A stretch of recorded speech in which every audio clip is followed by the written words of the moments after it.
কি ব্যাপার সোহেল, কাজ কাম নেই? না। ও ওয়াব ভাই, কাজ কাম না থাকলে কি হবে? অন টাইমে ঘুমাচ্ছাও, কাজ কাম করতে চাও না, কি সমস্যা? না ভাই, কাজ কাম তো কম, তাই একটু বসেছিলাম।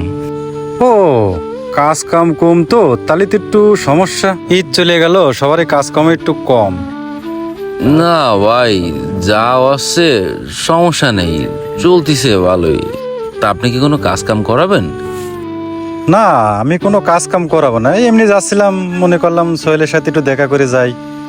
ও, ভালো কাজ করেছেন ভাই, মেলা দিন আপনার সাথে দেখা সাক্ষাৎ হয় না। চাটা কিছু খাবেন ভাই? না, ওই চাটা খাবো না, তোমার সাথে একটু গল্প গুজব করি।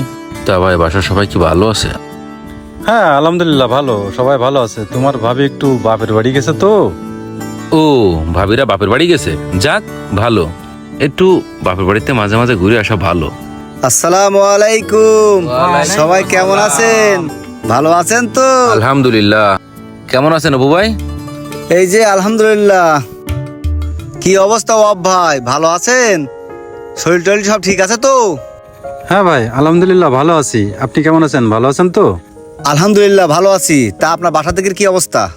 আছে ভাই, সবকিছুই ভালো আছে। আপনার ছোট ভাইরে যে টাকা পয়সা দিয়ে মানুষ করলেন, আর আপনার ছোট ভাই আপনার সাথেই 2 নম্বরই করলো। ও এখন যা আবার হয়েছে ভাই, উনি এখন আর চিন্তা করতেছি না। চিন্তা করবেন না কেন? ও যে আপনারা ঠকাইলো, আপনার জিনিস আপনার বুঝে নেওয়া উচিত না? ভাই এখন কি করব? এখন ওই সমস্ত নিয়ে আমি ওই ঝামেলা ঝঞ্ঝট পছন্দ করি না। পছন্দ হবে না কেন? আপনার ভাগ আপনি বুঝে নেবেন, দরকার হলে সালিশ বিচার বসাবেন, আমরা তো আছি। তাও একটা কথা। আচ্ছা ঠিক আছে, বাড়ি যে দেখি, এই বিষয় নিয়ে একটু আলাপ আলোচনা কর। আলাপ আলোচনা করলে হবেন না, দরকার হলে বাড়ি যে বাতাই দেন, তারপরে আমরা তো আছি। আচ্ছা বাড়ি যে আমি দেখতেছি, আমার টাকা পয়সা নিয়ে মানুষ হইলো, আবার আমারে চেনে না, আজকে এর একটা ভিত করবই।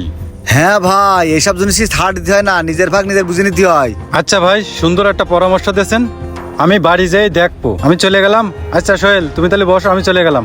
আচ্ছা ভাই, বাড়ি যান, বাড়ি যে দেখেন বিষয়টা। আচ্ছা ঠিক আছে, বাড়ি যেয়ে এর একটা ভিত করতেই হবে। সোহেল ভাই, কি অবস্থা, ভালো আছেন? এই তো ভাই আছি, এই আপনাকে দোয়াই ভালোই আছি। ভাই, ওই যে ওয়াব ভাই ছিল না, এসব লোকের বসান কে?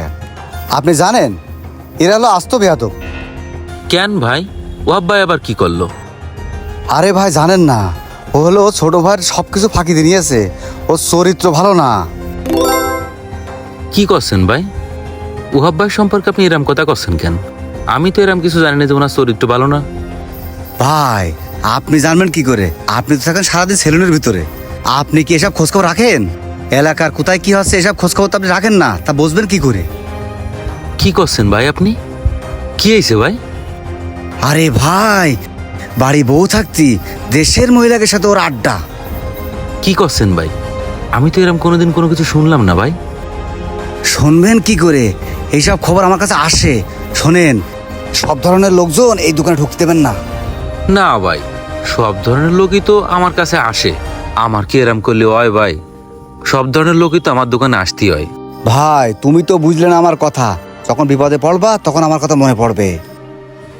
আচ্ছা ঠিক আছে ভাই, সে বিপদ আসুক, সেই সময় দেখা যাবে না। আচ্ছা ঠিক আছে, বললাম শুনলে না, পরে বুঝবানে। ও, আবার আজান দিয়ে দিয়েছে ভাই, তাহলে নামাজ পড়তে গেলাম। অপু ভাই। কি আবার কিছু বলবা? হ্যাঁ ভাই, কোনে যাচ্ছেন আপনি? আরে ভাই, আমি তোমাকে বললাম না আজান দিয়ে দিয়েছে, নামাজ পড়তে যাব। অপু ভাই, নামাজ পড়তে যাওয়া লাগবে কি হত্তি? আপনার নামাজ পড়তে যাওয়া লাগবে না। ওই সোহেল, কি করছো তুমি? নামাজ কেমন জানি মাফ হয়ে গেছে নাকি? আরে ভাই, আপনারা বললাম আপনি নামাজ পড়তে যায়েন না, নামাজ পড়তে কি হতে যাবেন আপনি? নামাজ পড়তে যাবো না মানে? আমি মুসলমান না?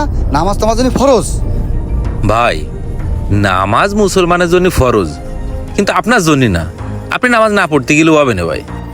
ওই কি উল্টো পাল্টা কথা করছো তুমি? তুমি মুসলমান না? ইসলাম সম্পর্কে কিছু জানো না? নামাজ পড়া লাগবে না মানে? অপু ভাই, নামাজ পড়ে কি করবেন? নামাজ পড়ে কোনো লাভ আছে কোন তো? ওই কি করছো তুমি? নামাজ পড়ে লাভ নেই মানে? এটা তো আল্লাহ আমাদের জন্য ফরজ করে দিয়েছে। ভাই, আল্লাহ নামাজ ফরজ করে দিয়েছে বললেই কি পড়তে হবে? আল্লাহ আদেশ দিয়েছে, সেটা আমার করতে হবে। আল্লাহর আদেশ নিষেধ তো মানতে হবে। ভাই, আমি তো জানি হারাম জিনিস খেলে নামাজ হয় না, তাহলে আপনার নামাজ পড়তে যাওয়ার কি দরকার? হারাম জিনিস খাই মানে? ওই আমি কি সুদ ঘুষ খাই নাকি যে আমি হারাম জিনিস খাই? ভাই, হারাম কি খালি সুদ ঘুষি? মৃত ভাইয়ের গোস্ত খাওয়া কি হারাম না? তুমি কি করছো? আমি মৃত ভাইয়ের গোশ খাবো মানে? অপু ভাই, পরনিন্দা করা বা গীবত করা এটা যে মৃত ভাইয়ের গোস্ত খাওয়ার মতো সমান অপরাধ, এটা কি আপনি জানেন না? এই যে ওহাব ভাই এতক্ষণ এই জায়গায় বসেছিল, আপনি ওহাব ভাইয়ের তার ছোট ভাই সম্পর্কে কত কথা বললেন, আর সেই যখন ওহাব ভাই চলে গেল তখন আপনি আমার কাছে ওহাব ভাইয়ের নামে কত বদনাম করলেন। আপনি যে আমার এই জায়গা থেকে বেরোয় বাইরে যে আরেকজনের কাছে আমার সম্পর্কে কিছু বলবেন না, তার কি কোনো গ্যারান্টি আছে? ভাই, আমি গিবত করলাম কখনো? আমি যেটা সত্যি সেটাই বলেছি, আর আমি তোমার নামে গিবত করতে যাবো কেন? ভাই, একজন লোকের অনুপস্থিতিতে তার নামে নিন্দা করাটা কিন্তু গীবত করা। ভাই ভাই, আপনি যে অন্য একজনের কাছে আমার কথা বলবেন বা গীবত করবেন, এ তো জানাই আছে ভাই। আর এ তো আমাদের ধর্মেও আছে ভাই, যে একজন লোক অন্য একজনের কথা যদি আপনার কাছে এসে বলতে পারে, তাহলে অন্য আরেকজনের কাছে যাও সে আপনার নামেও গীবত করতে পারে। তাই বলি কি ভাই, আপনি 5 ওয়াক্ত নামাজ কালাম পড়েন, আপনি একজন ভালো মানুষ। শুধু আপনার এই একটাই সমস্যা আছে যে আপনি একজনের কথা আরেকজনের লাগান, এটা করেন না ভাই। আপনি কিন্তু এর উল্টোটাও করতে পারতেন।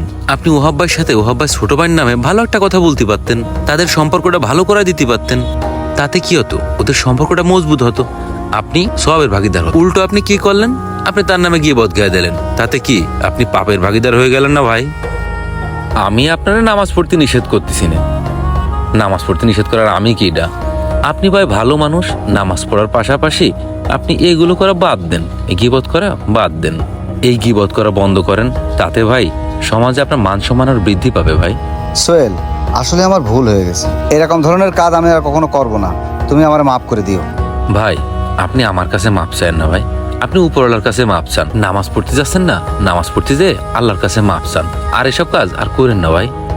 আর ভাই, আপনি আমার কথায় কষ্ট পান না, আমার মাফ করে দিন ভাই, কষ্ট পালি। চলেন আপনার সাথে আমিও একসাথে নামাজ পড়ে আসি। আচ্ছা চলো।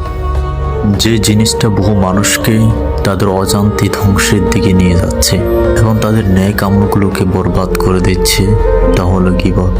আল্লাহ আমাকে এবং আপনাকে এবং সবাইকে এই গীবত নামক মহাব্যাধি থেকে বেঁচে থাকার তৌফিক দান করুন।